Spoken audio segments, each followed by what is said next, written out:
مرتين كل انتباه. تمام مرتين يعني شعب الوضع. تمام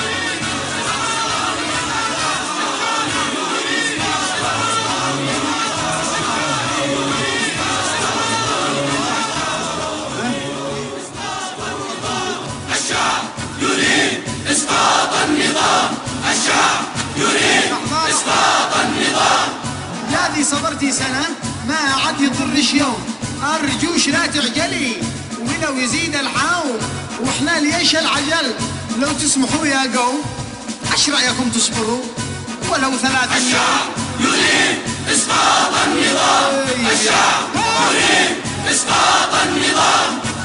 قولوا يا ناس رجاء العدامة بات تضر، والحكومة سم قاتل من يزعلها قبر، بيجوب الجيش كله يعلنوا حالات خطر، يقتلوكم يحبسوكم ما لنا منهم مفار. لازم يريد إسقاط النظام. الشعب يريد إسقاط النظام. إذا ضروري نتفق على خبر، مدام أنتم ما تهمون الخطر هيا نحاورهم حوار ساخن ونتفق معهم باسم المواطن. خلاص هذا آخر التجارب لأننا الشعب يريد إسقاط النظام.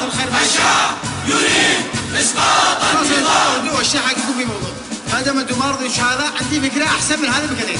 ما رأيكم لو نفعل انتخابات ونرشح الأفضل وما مضافات ومنجلس منهم يدي ضمانات ونقسم السلطة ونبطل القات، لأن القات هو إسقاط النظام.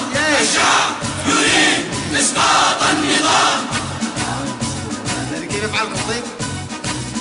ما رأيكم أن ننتظر شوية أو الرئيس يعالج القضية ويغير الأوضاع بصدق نية؟ الاقتراحات غير منطقية. الشعب لا أنا داري مش منطقية بس سؤال. الشعب يريد إسقاط النظام. ايش رأيكم يا شباب احنا ويا نجلس نعرض عليه الكلام في قاعة المجلس من غير ما تخرجوا مظاهرة تحبس؟ ما احنا شف القاهرة كلا ولا تونس. الشعب هنا يريد إسقاط النظام. الشعب يريد إسقاط النظام. ما رأيكم لو قال لكم حيغير الحكومة ويكون يسوي كل يوم للجاوع عزومة ويكون يدي للشباب العاطلين معاشات واللي ينوموا في الرصيف يصرف لهم فراشات؟ الشعب يريد إسقاط النظام. الشعب يريد إسقاط النظام.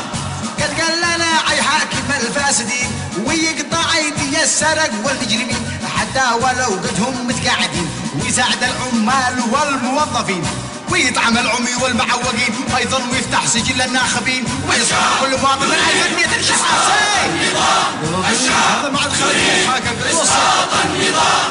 اذا انا عرفت قصدكم الكلب زاد وطال صبركم وهم بيبنجخوا من حقكم وانتم مساكين ايش بيدكم حتى انا ضابح من جيزكم. هذا الحين بردكم. الشعب يريد إسقاط النظام. الشعب يريد إسقاط النظام. الشعب يريد إسقاط النظام. الشعب يريد إسقاط النظام. الشعب يوما أراد الحياة فلا بد أن يستجيب الخبر، ولا بد للليل أن ينجلي، ولا بد للقيد أن ينكسر. الشعب يريد إسقاط النظام. الشعب يريد إسقاط النظام. الشعب يريد إسقاط النظام. الشعب يريد